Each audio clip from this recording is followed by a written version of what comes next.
Imagine the voices that once filled arenas now silenced by prison bars. From Reggae's Ninja Man, locked away for life for a 2009 murder, to Shaun Kingston, freshly convicted of wire fraud and luxury scams, these are the musicians currently rotting in jail.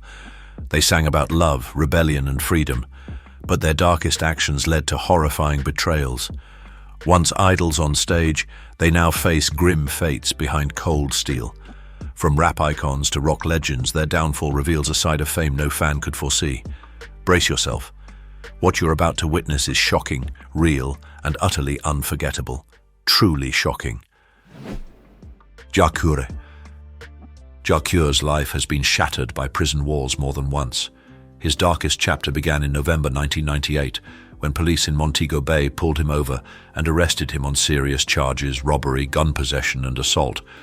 By 1999, the reggae star was convicted and slammed with a 15-year prison sentence. But Jacure didn't let the bars silence him. Locked up inside Jamaica's Tower Street Adult Correctional Center, he fought back with music, recording 3 full albums from a tiny digital studio behind prison walls. His raw, real songs became hits, echoing the pain and struggle of life behind bars.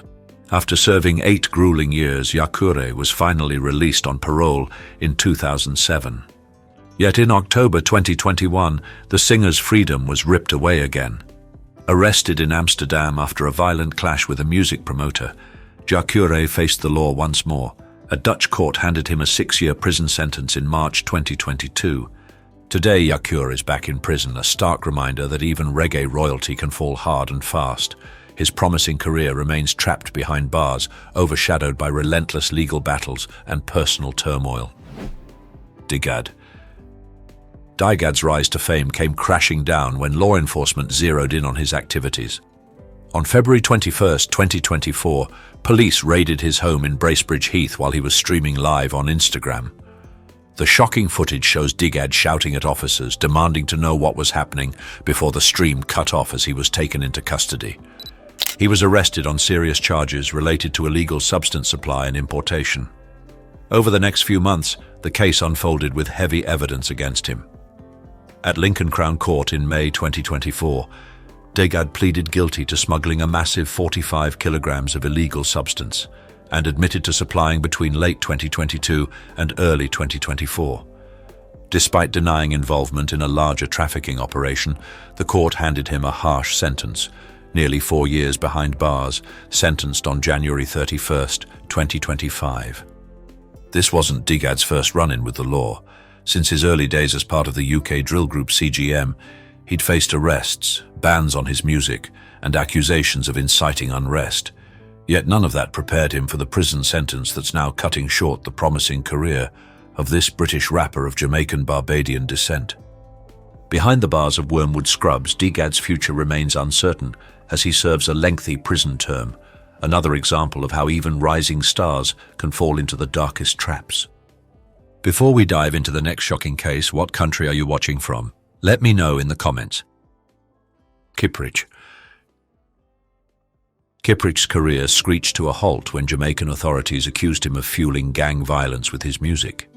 In late 2021, police claimed that one of his tracks celebrated Neil Lobin, a notorious gang leader whose reign of terror included shootings, extortion, and territorial control across Kingston and St. Catherine. Just days after Lobin's death in a police raid sent Kingston into chaos, Kipridge was summoned by law enforcement. He turned himself in on a Monday only to find himself hauled off to jail and charged with releasing a song that glorified criminal activity. Today he remains behind bars, awaiting trial, his freedom stripped away by lyrics that authorities say ignited unrest on Jamaica's streets. Before this dramatic downfall, Kipridge had been one of dancehall's most electrifying voices. Raised in Waterhouse, Kingston, he broke out at a young age with hits like Lego D-Boy and Mad Sick Head No Good. He co-wrote Elephant Man's anthem Juk Gal, later remixed by Lil Jon and the East Side Boys, and built a reputation for sparring lyrically with heavyweights like Beanie Man and Vybz Cartel. His 2013 album Kippo, featuring the haunting track My Heart Is a Jail with Kesha White, showcased a more introspective side of the DJ. But none of that triumph could shield him from the serious charges now keeping him confined to a jail cell. Despite the severity of the accusations, Kipridge maintains the disputed song wasn't meant to incite violence or target law enforcement.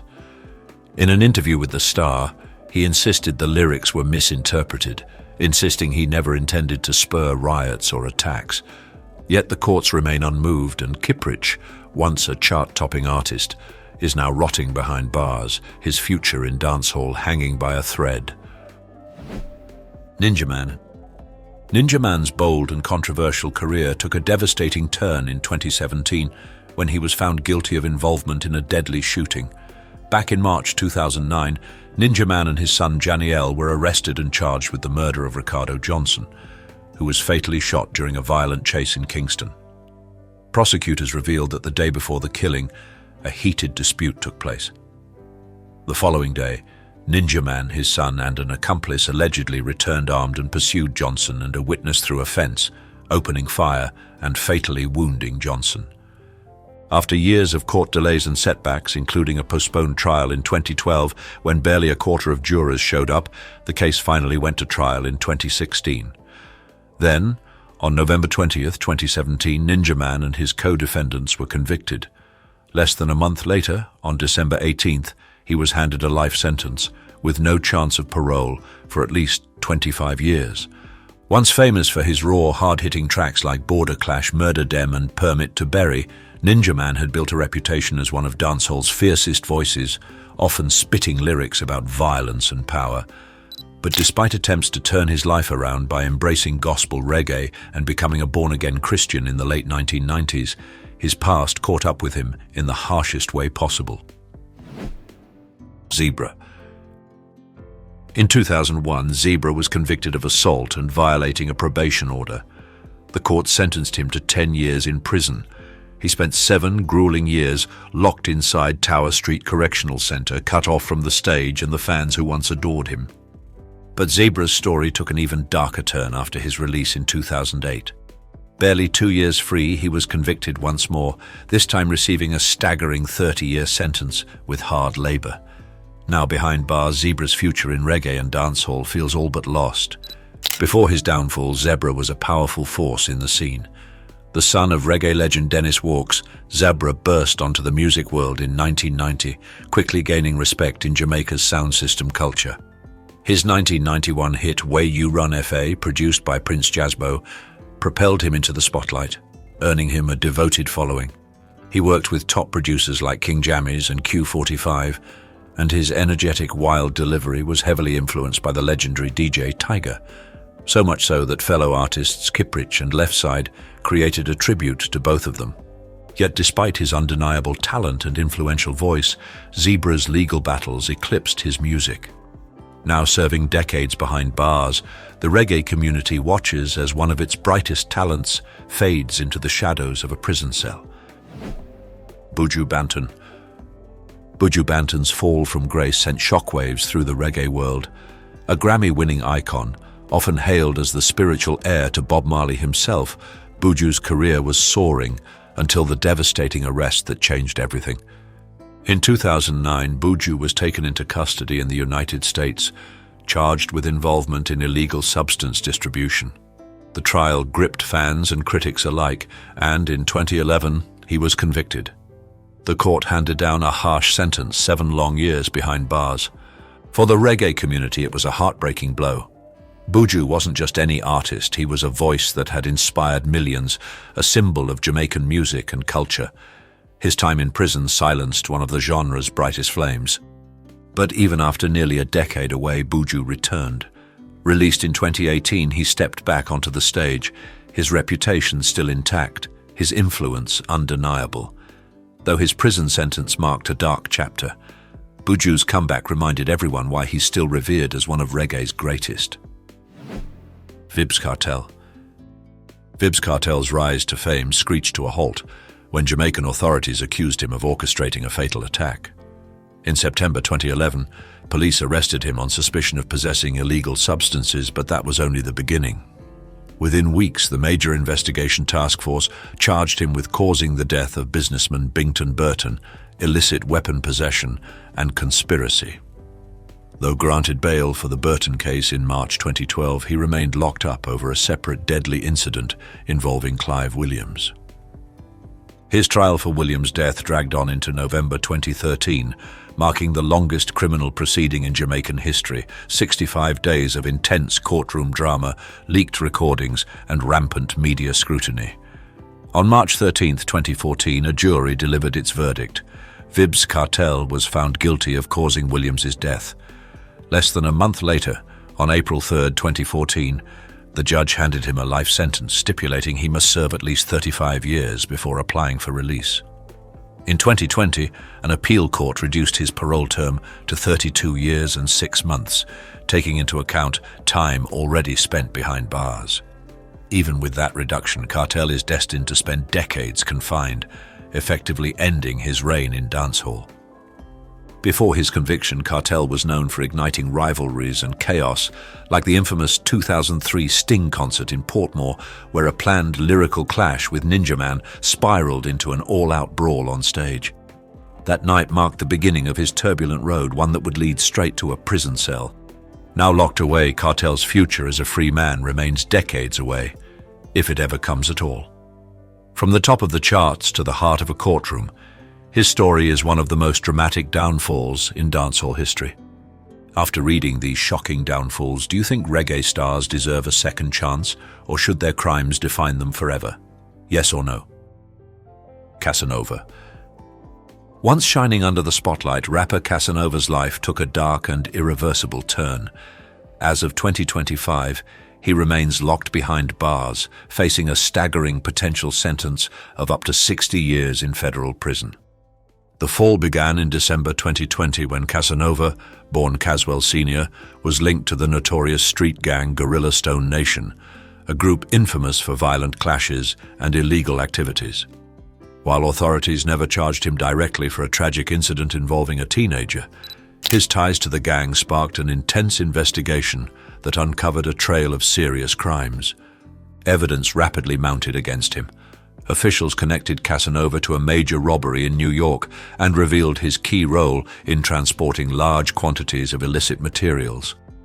The situation escalated further with a high-profile nightclub shooting in Miami linked to rival gangs. Though Casanova's direct involvement remained under debate, one of his associates essentially handed prosecutors the case on a silver platter by bragging about the crime through incriminating texts. Despite the overwhelming evidence, Casanova used social media to proclaim his innocence, insisting he was being unfairly targeted. But the courts were unmoved. Currently, he is serving time in a federal prison, his original trial delayed beyond the scheduled December 6, 2022 date. With at least 5 years already behind bars, the future looks bleak, his career, freedom, and life all hanging in the balance. Fearverse. Fearverse, born Fabian Wayne Edwards, was climbing fast, his music topping charts from Jamaica to Argentina. But his rising star hit a major roadblock when he was arrested in Bridgetown, Barbados, in a sudden and shocking police stop. What started as a routine traffic check late one night quickly spiraled into disaster. Officers found an illegal substance in his vehicle, enough to land the Jamaican singer in serious trouble. Despite ongoing debates about substance laws in Barbados, possession without permission remains a crime. Fearverse was promptly taken into custody and charged. Now the promising artist is facing the possibility of jail time, his future hanging by a thread. His legal team is preparing for court, with Fearverse planning to plead not guilty and aiming to resolve the case quietly. But with the charges looming large, this could derail one of Caribbean dancehall's brightest new stars. From chart-topping hits to court battles, Fearverse's story is a dramatic reminder. No matter how high you rise, the fall can come fast and hard. Squash. In early 2025, Squash's rising career came to a sudden and harsh stop. The Jamaican dancehall artist, known for hits like Trending, Money Fever, and Beat Damn Bad, was arrested in Florida on serious gun-related charges. Police say they found him in possession of multiple illegal firearms, including a modified Glock 19 capable of automatic fire, a short-barreled shotgun, a rifle, and a concealed weapon. Facing these severe charges, Squash pleaded not guilty and demanded a jury trial, but for now, He remains locked behind bars. But the story doesn't end there. Shortly after his arrest, US Immigration and Customs Enforcement stepped in. Due to recent changes in immigration laws and Florida's stricter policies, Squash was taken into ICE custody and is currently held at the Broward North Detention Center in Miami. His future is tangled in both the criminal justice system and immigration battles. This isn't Squash's first encounter with the law. In 2018, during a state of emergency in St. James, Jamaica, he was swept up in a massive police crackdown.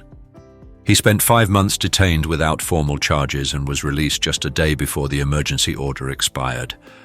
From his early days in Jamaica's music scene to performing in the US, Squash's journey has been marked by both success and serious legal troubles. Now, far from home and facing stiff penalties, his fate hangs in the balance. Fans and the reggae community alike watch anxiously, wondering how this dark chapter will unfold. Shaun Kingston. Shaun Kingston's life took a shocking turn in mid-2024 when a federal grand jury charged him and his own mother with orchestrating a large-scale fraud scheme. Prosecutors allege they used falsified documents and deceptive wire transfers to trick luxury vendors into handing over high-end cars, jewelry, and other expensive items, never intending to pay a dime. Authorities say the duo walked away with over $1 million in goods before their scheme unraveled. In March 2025, a jury found both Kingston and his mother guilty on every count. While his mother was immediately whisked into federal custody, Shaun was slapped with house arrest and forced to wear an electronic monitoring device. To secure his temporary freedom, he had to post his $500,000 home and $200,000 in cash as bond funds he scrambled to produce, landing him in a Miami federal detention center until his sentencing in July. Now, instead of touring arenas, Kingston spends his days under surveillance, anxiously awaiting the judge's final decision. Before the drama erupted, Shaun Kingston was best known for fusing reggae flair with pop and hip-hop beats. Raised between Miami and Jamaica, he burst onto the scene in 2007 under producer J.R. Rotem's Beluga Heights label. His debut single, Beautiful Girls, shot to #1 on the Billboard Hot 100 and anchored his self-titled first album to a #6 spot on the Billboard 200. Follow-ups like Take You There and Fire Burning kept him in heavy rotation. In 2010, he launched his own imprint, Time Is Money Entertainment, even signing an aspiring Canadian rapper named Tory Lanez. But that entrepreneurial spirit ultimately collided with the law, and now Shaun Kingston's legacy is overshadowed by courtrooms and confinement, his once bright career on pause as federal charges hang over his head. Gary Glitter. Gary Glitter's glittering career came crashing down when shocking discoveries turned him from a rock legend into one of the most reviled figures in entertainment history. It all began in 1997 when he sent his laptop in for repairs. What the technician uncovered unleashed a storm of outrage and led to his first arrest. By 1999, Glitter was sentenced to 4 months behind bars after investigators uncovered deeply disturbing material. The public quickly turned against him, and Glitter fled the UK, desperately trying to escape the fallout. But his past trailed him relentlessly. Across Spain, Cuba, and Vietnam, authorities caught up with him. In Vietnam, he faced charges so severe they could have cost him his life. Though he narrowly escaped the harshest penalties, his freedom was permanently stripped away. Banned from countries across Asia, including the Philippines, which labelled him a public safety threat, Glitter was deported back to the UK in 2008 and added to the National Offender Registry, marking him for life. Years of silence ended abruptly in 2015 when a fresh investigation brought new, horrifying evidence to light. The court sentenced him to 16 years in prison. Though released on parole in early 2023, public outrage erupted immediately, and weeks later he was back behind bars for violating his license terms. As of May 2025, Gary Glitter remains locked up at HM Prison The Verne, with no chance of freedom in sight.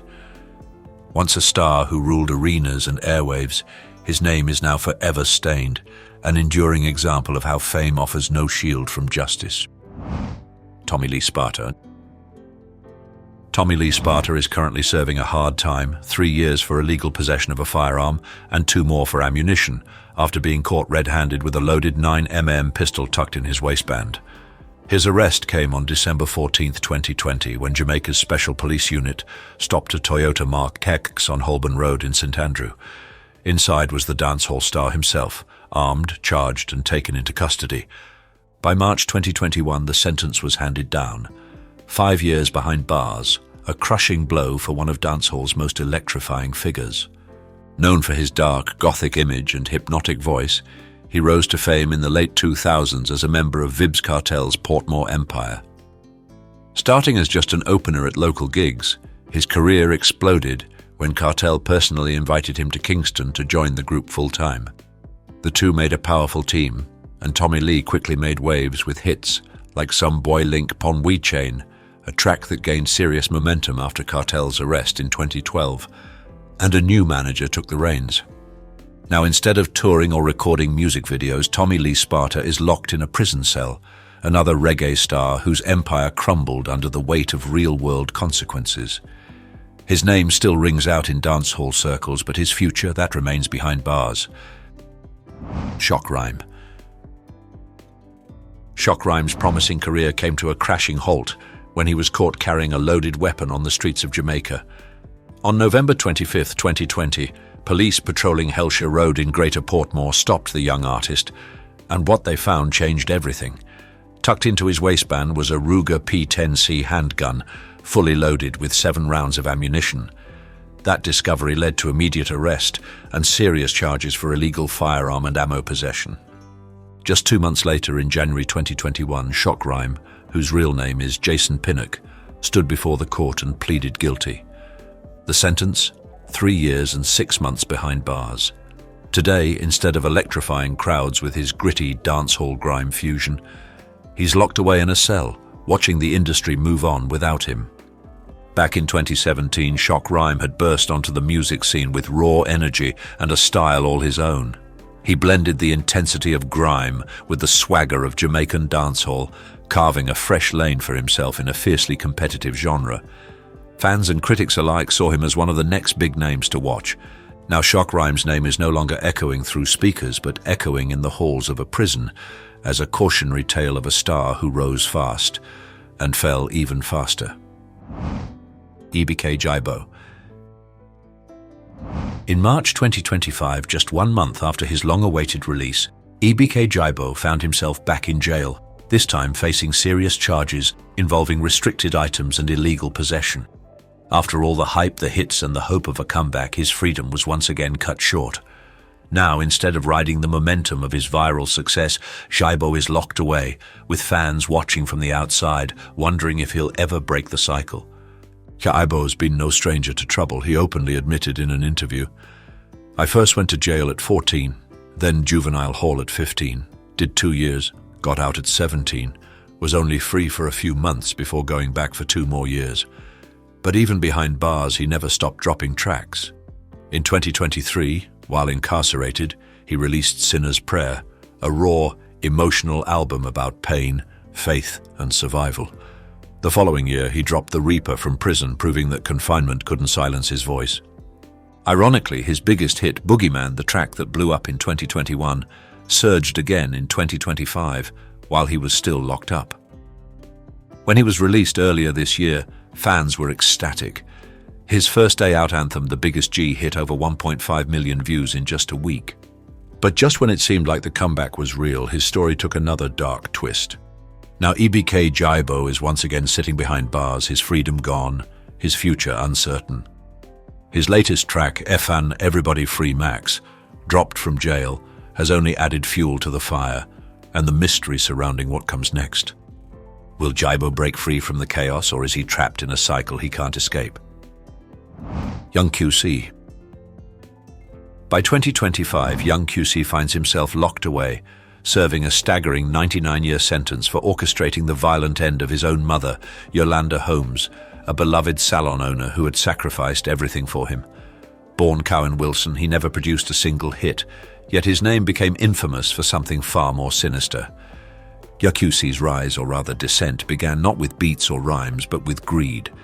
Despite his mother lavishing him with luxury cars, cushy jobs and endless gifts, he hungered for more.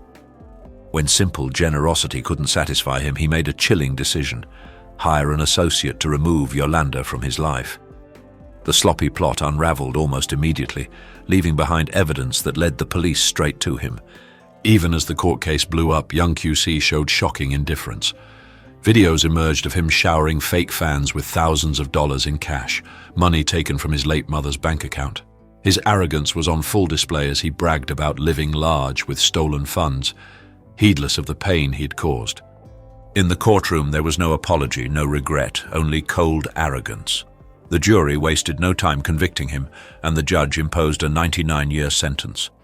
The associate he barely paid for carrying out the deed received an even harsher penalty: 100 years behind bars. Once aspiring to rap superstardom, young QC will now spend the rest of his days confined, a grim reminder that ambition twisted by selfishness can only lead to ruin. R. Kelly. Once celebrated as the undisputed king of R&B, R. Kelly is now rotting in federal prison, his name forever tied to one of the most disgraceful downfalls in music history. In June 2022, he was sentenced to 30 years behind bars following a damning conviction for orchestrating a manipulative and controlling scheme that destroyed countless lives.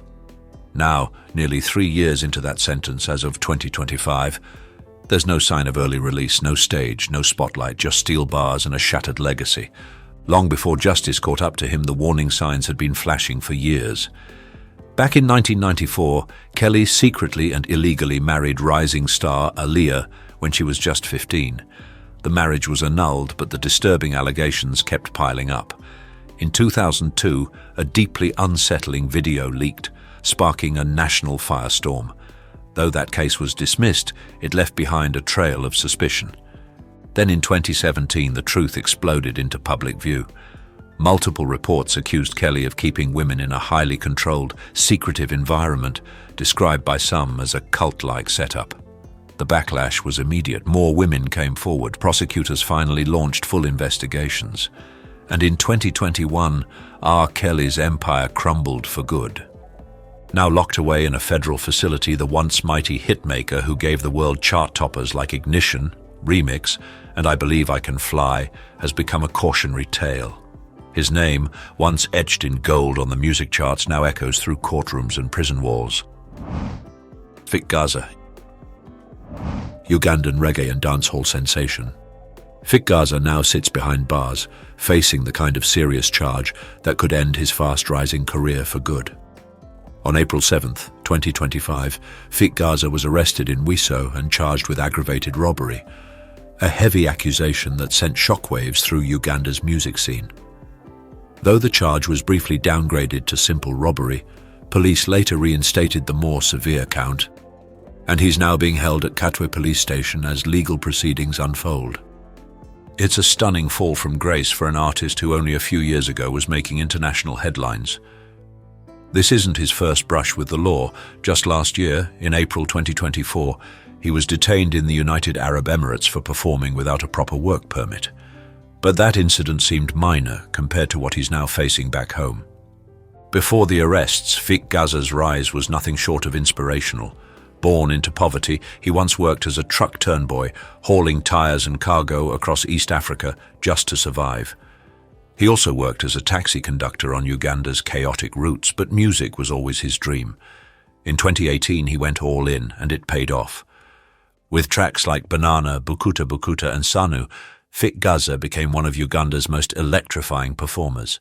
He performed at Davido's Timeless concert, and even collaborated with Jamaican dancehall icon Conscience, a move that gave him global exposure. Beyond the stage, Fik Gaza made waves with his outspoken political stance, throwing his support behind Uganda's opposition party, the National Unity Platform, despite knowing it could put him in danger. Now his boldness and booming career are overshadowed by criminal charges that could derail it all. Whether he'll beat the case or see his music silenced behind prison walls remains to be seen. One thing is certain, Fik Gaza's future hangs in the balance. Kaya.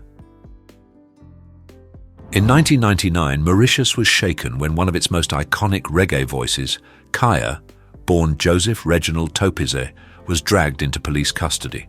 His crime? Smoking a herbal substance during a concert that promoted the decriminalization of the plant. But what happened after his arrest would trigger a national uproar.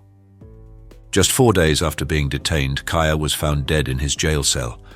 Officials claimed it was suicide, but the public didn't buy it. Visible wounds on his body and reports of a possible police beating sparked outrage across the island. Riots broke out, protesters flooded the streets, and suddenly Kaya's tragic end became more than just a loss for music. It became a symbol of injustice. Before that fateful arrest, Kaya wasn't just a reggae artist, he was a movement.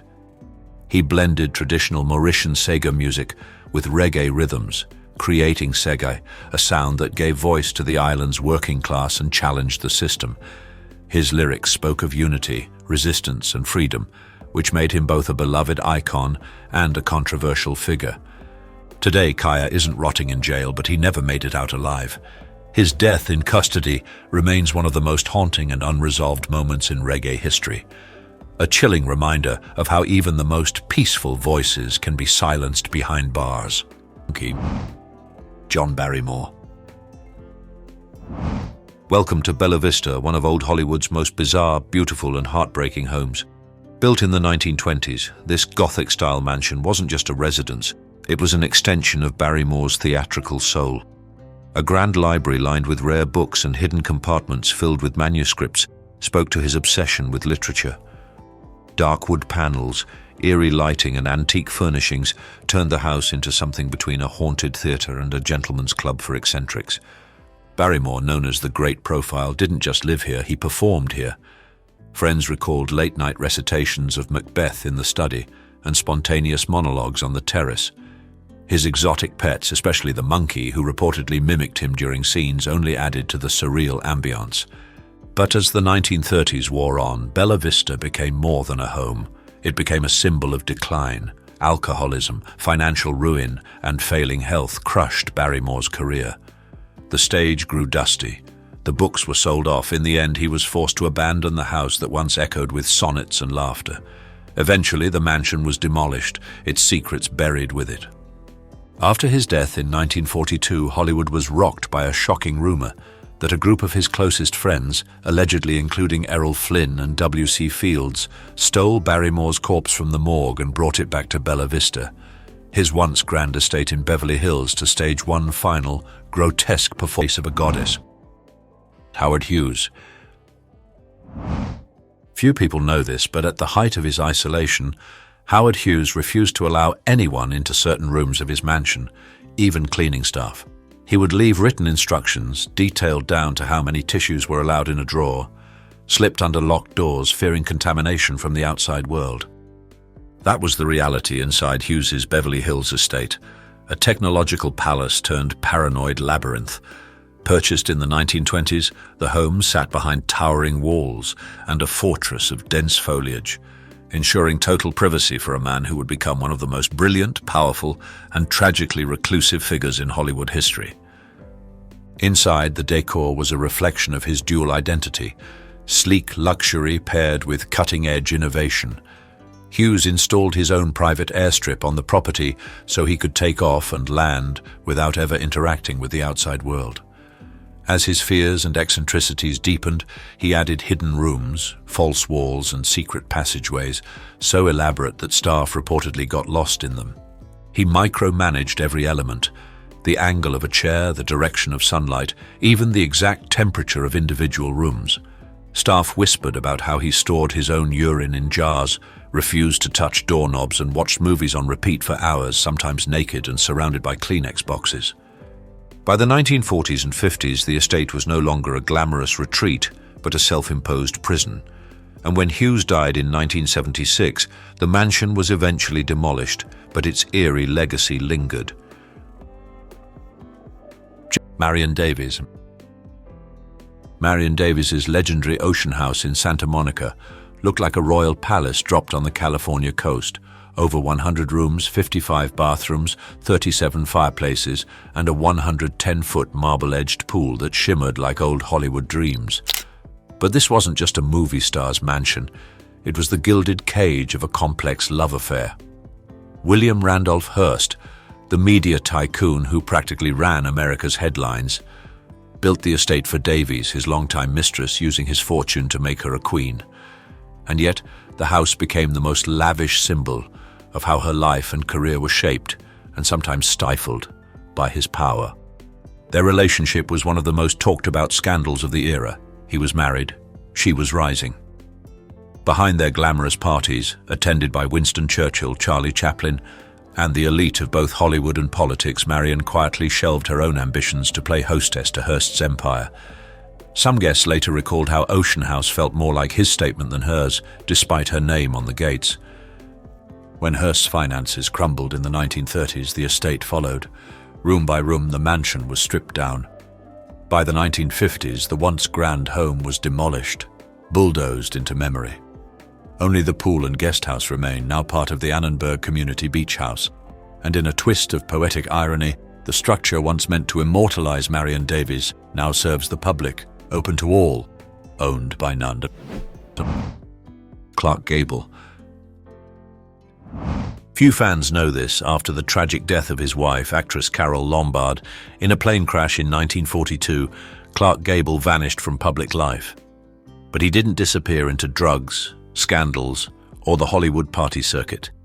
He disappeared into dirt roads, stables, and the silent comfort of a modest ranch tucked deep in the San Fernando Valley. To outsiders, it looked like a farm, but to Gable, it was a personal sanctuary where he could grieve in peace, far from cameras, far from questions. Built in the 1930s, the ranch was quiet, earthy, and real. No marble columns or gold-plated gates, just open fields, stables, and a small cottage where Gable reportedly spent evenings reading, memorizing scripts, or simply sitting in silence. Locals whispered of seeing him walking alone at dusk, eyes on the horizon, chasing something he'd lost in the sky over Nevada. Instead of hosting lavish galas, Gable threw humble barbecues for close friends, offering beer and steaks under the stars. Here he wasn't Rhett Butler, he was just Clark, wounded, private, human. Over time, the Encino Hills changed, development swallowed the ranch, the land was divided, the trails paved over. But to those who know the story, Gable's hidden retreat still lives on, not in real estate, but Carrie Grant. His Beverly Hills hideaway, nestled quietly behind high hedges and understated gates, wasn't a grand estate fit for Hollywood royalty.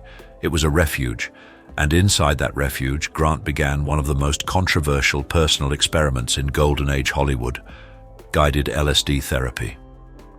In the privacy of this elegant home, he underwent over 100 sessions, not for recreation, but to unlock suppressed trauma from a troubled childhood and the psychological weight of maintaining a public persona. Too perfect to be real. There were whispers of a hidden alcove behind the library shelves, leading either to his private study or perhaps to the very room where these sessions took place. Visitors never confirmed its exact purpose, but everyone agreed. There was more going on inside those walls than met the eye. Unlike the lavish parties of his peers, Grant's gatherings were intimate, screenings under the stars, thoughtful conversation, quiet joy. His decor, much like the man himself, was refined with a twist of humor. A surreal statue here, a playful piece of art there, clues that the man who seemed so polished still knew how to surprise. Even after he moved away, the house remained a subject of fascination. Locals still speak of its energy, peaceful yet charged with stories never fully told. Today, fans imagine that hidden door and wonder, was it just architectural flair, or a symbol of the inner worlds he tried so hard to protect? Alla Nazimova. The Garden of Allah, created by silent film star and Russian-born trailblazer Alla Nazimova. More than just a mansion, this was her grand experiment, a private, free-thinking oasis in the middle of a judgmental town. And beneath its artistic glow were whispers of forbidden affairs, secret trysts, and private salons that defied every moral code of 1920s Hollywood. Some even believe the garden was one of the earliest covert havens for LGBTQ+ figures in the industry, operating behind the safety of heavy curtains and whispered passwords. Nazimova bought the estate in the 1910s and transformed it into a utopian refuge for artists who didn't fit Hollywood's tight mold. She built a ring of private guest villas around a pool shaped like the Black Sea, a nod to her homeland, and invited the likes of F. Scott Fitzgerald, Greta Garbo, Dorothy Parker, and Errol Flynn to stay, escape, and create. Here, the champagne flowed, the rules faded, and the minds that shaped American culture were allowed to exist uncensored. But utopias are fragile. As her fame waned and financial troubles mounted, Nazimova was forced to sell her dream. The estate became a hotel, still wild, still infamous, but gradually commercialized. By the 1950s, the entire Garden of Allah was demolished, replaced by a bland strip mall that still stands today.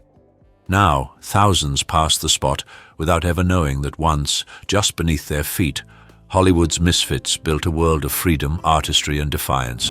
Mary Pickford. When the legendary Pickfair mansion was demolished in the 1990s, construction workers claimed they heard strange sounds echoing through the empty halls, soft footsteps, distant laughter, and even the faint notes of a piano. The house had been abandoned for years, but some believed Mary Pickford never truly left. After all, this wasn't just a home, it was Hollywood's original palace. Built in the 1920s, Pickfair was a 42-room kingdom nestled in Beverly Hills, co-owned by Mary Pickford and her husband, Douglas Fairbanks, cinema's first royal couple. It became a shimmering symbol of the golden age, hosting titans like Albert Einstein, Charlie Chaplin, and Amelia Earhart.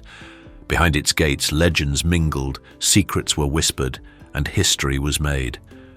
But behind the laughter and champagne bubbles, another story quietly took shape. After her marriage with Fairbanks collapsed in the 1930s, Mary's public life faded. She withdrew into Pickfair, her once glittering palace now a gilded cage.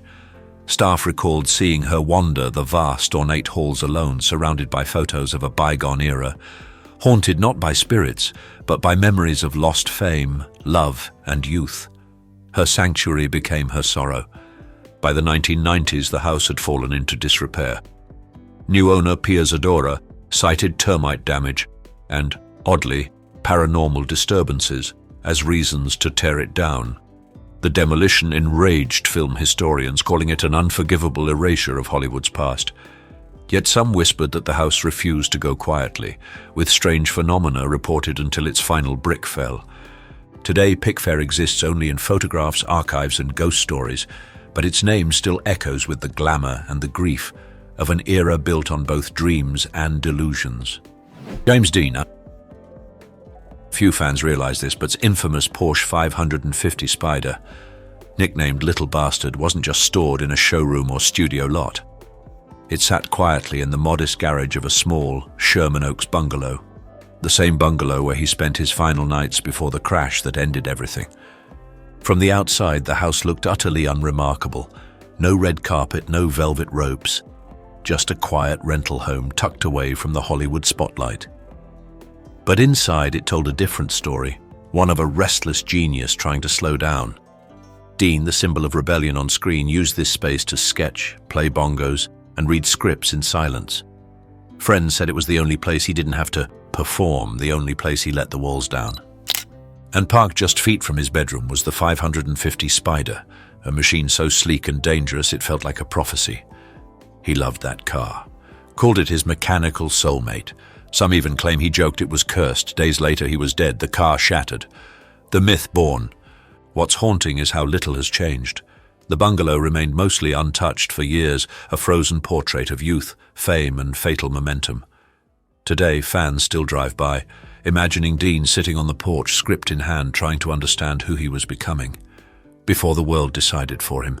Did James Dean's unassuming Sherman Oaks bungalow truly curse the Little Bastard Porsche? Comment yes or no below and tell us why. Performance in his honor. Hedi Lamar. What if I told you that the blueprint for Wi-Fi was born not in a tech lab, but in the secret back room of a glamorous Hollywood home? Long before Silicon Valley, Hedi Lamar, the legendary screen siren, was quietly developing technology that would change the world. Hidden behind the sleek walls of her 1940s modernist home high in the Hollywood Hills, Lamar kept a private workshop. Most visitors never even knew it existed. While the world admired her beauty on screen, she was alone in that room, tinkering, theorizing, and ultimately co-developing frequency hopping, a concept now considered the foundation for today's Wi-Fi, Bluetooth, and GPS. Her house reflected the duality of her life, minimalist, sunlit, and elegant on the outside, sharp, complex, and revolutionary within. Beneath its polished facade was a sanctuary of invention, where she chased intellectual curiosity in a time when Hollywood demanded silence from smart women. She rarely invited anyone inside her lab, not even close friends. Rumors swirled among studio insiders, but few dared ask what really went on behind those doors. And when her invention was submitted to the US military during World War II, it was dismissed. She was told to stick to selling war bonds instead. Hollywood never saw the lab. America never saw the mind. Not then. Today, Lamar's home no longer stands, but its legend grows. In a city obsessed with image, hers was a house that held secrets of science and resistance. Her story is a defiant reminder. Intelligence can be hidden in plain sight, even behind the watch from behind the glass. Mae West. Long after her death, residents and staff in the historic Hancock Park building have reported strange happenings, whispers in the halls, the scent of her perfume drifting in empty rooms, and even sightings of a woman in white near her old apartment. Whether fact or folklore, the stories fit perfectly with West's larger-than-life persona. Unlike her peers who vanished into Beverly Hills mansions, Mae West chose to remain in her top-floor Ravenswood apartment, a choice that itself became a quiet act of rebellion. West transformed it into a personal palace of theatrical elegance, plush white carpets, mirrored walls that shimmered like a Hollywood dream, and an atmosphere so stylized it bordered on surreal. A custom-designed, seashell-shaped bed sculpted like Venus on a cloud, where West posed for private photo shoots and entertained powerful guests. According to estate records and interviews with friends, West believed white symbolized power, purity, and eternal glamour, qualities she carefully crafted into every inch of her domain. Every corner was filled with flamboyant costumes, vintage props, and rare photographs, carefully arranged not as decor, but as artifacts in her personal museum. Visitors recalled feeling like they'd stepped into a living exhibit, one where vaudeville grit met Hollywood grandeur. To West, her apartment was not just a retreat, it was her stage, her armor, her legacy. As the decades rolled on, new stars came and went, but Mae West stayed exactly where she was. She never traded up for a mansion. She didn't need to. Ravenswood became part of her legend, quiet on the outside, unapologetically bold within. And now, even in death, her presence is said to linger. Few people know this, but inside John Barrymore's sprawling Beverly Hills estate once stood a private Shakespearean stage, complete with footlights and velvet curtains, where the legendary actor would perform Hamlet for his parrot and his monkey. Before he lost everything, Buster Keaton built a 20-room wonderland in Beverly Hills, complete with a Roman-style pool, a private trout stream, an aviary, and a hidden bar that transformed into a personal screening room. But here's what almost no one knows. Walt Disney once visited the estate, fascinated by how Keaton had turned a home into a full-blown stage of wonder. Some say that tour sparked ideas that would later inspire the immersive world of Disneyland. Keaton didn't just build a house, he designed a personal film set. Every room was planned with precision, angles, lighting, flow, so he could sketch out slapstick gags, rehearse routines, or shoot experimental footage without leaving his front door. But as the golden era of silent film gave way to the talking picture revolution, Keaton's world began to collapse. His creative freedom was stripped by the studios, and a painful divorce drained his finances. Struggling with alcoholism and disillusioned by a changing Hollywood, Keaton was forced to sell his beloved estate, the very place that had once reflected his creative genius. By the time the house was demolished, it had already become legend, a silent film monument erased in a city that often forgets its past. Yet whispers remain, of Disney walking its halls, of reels that may have been filmed in secret, of a man who gave everything to make others laugh until he had nothing left. Jayne Mansfield.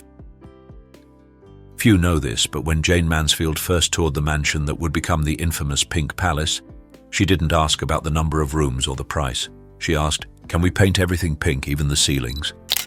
Built in the late 1950s, this Los Angeles mansion became one of the most flamboyant homes in Hollywood history. Drenched in bubblegum pink paint, with velvet walls, ceiling-to-floor shag, and a heart-shaped swimming pool that literally spelled out "I love you, Janie" in mosaic tile. The Pink Palace was less a home and more a bold declaration. Jane Mansfield would never be anyone's second Marilyn. From the fountain her husband, Mr. Universe Mickey Hargitay, built, sometimes filled with pink champagne during her wild parties, to the ceilings lined with soft pink fur, every inch of the estate was an act of theatrical rebellion. Even in a town overflowing with spectacle, Jane's palace stood out like a candy-coated fever dream. But behind the glitter and giggles was a deeper truth. Jane, constantly typecast as a Monroe imitation, fought to claim a unique spotlight in an industry that often refused to let women be more than one thing. But like many Hollywood dreams, this one didn't last. The home fell into disrepair after her tragic death in 1967 and was eventually demolished in the early 2000s. Today, it exists only in photos, rumors, and the vivid memories of those who saw it. Buster Keaton. Charlie Chaplin. From the outside, Charlie Chaplin's 1920s Beverly Hills home looked almost too modest for one of the most recognizable faces in cinema history. But beneath the property ran a hidden tunnel, confirmed by estate records. It allegedly led to a private wine cellar and perhaps more. Some claim these tunnels were his secret escape from reporters, while others believe they helped him evade government surveillance during darker times. Because here's the twist. In 1952, while Chaplin was on a trip to Europe, the US government revoked his re-entry permit due to suspicions of communist sympathies. He would never return to live in America again. His Beverly Hills home, once a creative sanctuary, became a silent casualty of Cold War paranoia. Declassified FBI files even reveal that agents monitored activity at the estate during the McCarthy era, suspecting subversive gatherings behind its unassuming walls. The garden held a miniature stage where Chaplin rehearsed gags in secret, sometimes emerging from tunnels to surprise his guests with theatrical flair. Even at home, he was always performing. Chaplin refused to modernize the interior, keeping the original 1920s decor, a quiet nod to the working-class beginnings he never truly left behind. After Chaplin's exile from America, the mansion gained a mythic reputation. Locals whispered that, late at night, mysterious visitors would sneak inside, hunting for lost treasures or unfinished scripts rumored to be hidden deep in the tunnels or cellar.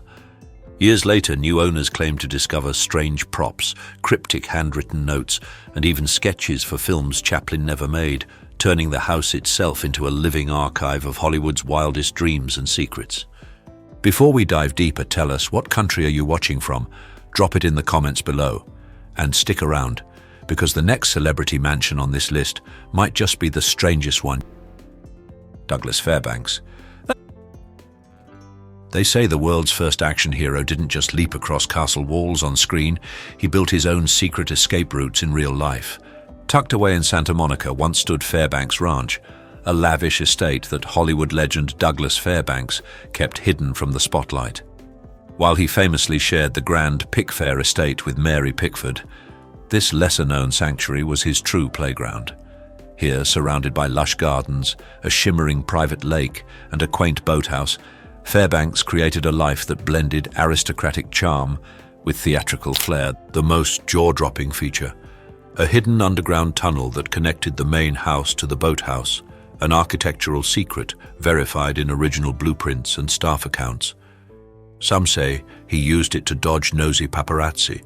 Others believe he used it for dramatic entrances, appearing at his lakefront parties like a scene straight from The Thief of Baghdad. One guest recalled how Fairbanks once emerged from the tunnel, dressed in full Robin Hood attire, longbow in hand, grinning like a boy at play. But the real legend began after Fairbanks' death. Workers clearing out the estate discovered a hidden chamber off the tunnel, filled with mysterious props, swords, masks, and even handwritten scripts for projects never filmed.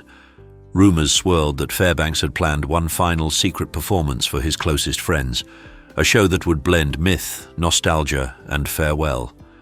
Some of these rare items would later surface at private auctions, authenticated as belonging to the swashbuckler himself, adding a layer of mystery to the estate's legacy. A true sportsman, he built a private gym and tennis court, where Hollywood's elite came to sweat, spar, and gossip. But as his marriage crumbled and the silver screen began to outgrow his brand of silent swashbuckling, Fairbanks retreated into the quiet beauty of this estate. Away from public adoration, he found something rare for a man who lived in constant motion, stillness. Eventually, the land was sold and subdivided, and Fairbanks Ranch faded from maps. But its legend remains.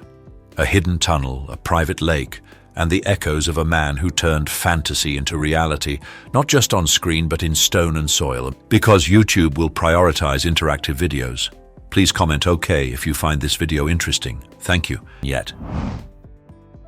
Errol Flynn. Legend has it that hidden inside Errol Flynn's Hollywood mansion was a two-way mirror, so he could watch his guests without them ever knowing. But this wasn't just a party trick. According to former staff and archived estate records, Flynn designed Mulholland Farm like a playground for a man torn between fame, paranoia, and thrill-seeking indulgence. Tucked in the Hollywood Hills, the 1940s estate featured hidden passageways, a secret bedroom, a pistol range, and a private bar that once fueled the wildest parties of old Hollywood. Flynn, famous for his sword-fighting bravado in Captain Blood and the adventures of Robin Hood, was equally infamous off-screen for womanizing, scandals, and rumored intelligence ties during World War II. In fact, declassified FBI files later revealed the government kept an eye on him due to his international contacts and erratic behavior. Some believe his home wasn't just built for mischief, but for evasion. Inside Mulholland Farm, Flynn could disappear through a passage, spy on guests through that mirror, or duck out the back when creditors came calling. His pistol range wasn't just for sport. Close friends said he trained there obsessively, sometimes while intoxicated, hinting at a darker descent into control and paranoia. As Flynn's career declined in the 1950s, plagued by lawsuits, health issues, and financial ruin, his once glamorous estate fell into disrepair. Over time, the home was sold and eventually demolished, but its legend endures. Old Hollywood buffs still whisper about the secret rooms, raucous gatherings, and the actor who was there. Gloria Swanson. Long before John F. Kennedy entered the White House, his father, Joseph P. Kennedy Sr., was rumored to have conducted a secret love affair with Hollywood icon Gloria Swanson. Their whispered rendezvous inside a now-demolished Spanish Moorish estate known as Casa del Sol. Tucked away in Beverly Hills, this dramatic mansion wasn't just a shrine to old Hollywood excess. It was, according to some biographers, the setting for a high-stakes relationship that blended passion, power, and scandal. Built in the 1920s, Casa del Sol was a masterpiece of arched doorways, vibrant tilework, and opulent detail, including a private chapel and a hidden passage leading to a secluded room. Former staff claimed Swanson used the space for confidential meetings, some of them with Kennedy himself. Their relationship, kept out of the public eye, was far from casual.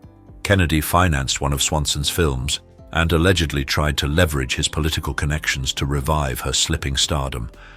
Beyond secret affairs, the house itself was a marvel. Swanson filled it with rare artifacts from her global travels, Egyptian statues, antique tapestries, and exotic treasures that were later auctioned off after her death. Her parties were so extravagant that they became legend, with guest lists filled with moguls, stars, and silent whispers of studio backroom deals. But fame is fleeting. When Swanson's career declined in the era of talkies, the grand estate became a burden. She sold it under financial pressure, and eventually the house was torn down. Some say the workers who demolished it uncovered strange etchings and sealed compartments, ghostly remnants of a Hollywood dream turned secret sanctuary. The tragic downfall of these musicians exposes the brutal reality behind the fame and fortune, a world where talent is no shield against destruction, and choices can lead to lifelong consequences. Their stories leave a haunting mark, reminding us that even those who once inspired millions can be broken by their own demons. Yet this is just the beginning of the untold tales lurking beneath the surface of the music industry. If this raw, eye-opening journey moved you, subscribe to Iconic Inside and turn on notifications. Stay tuned, there are even darker secrets still waiting to be revealed.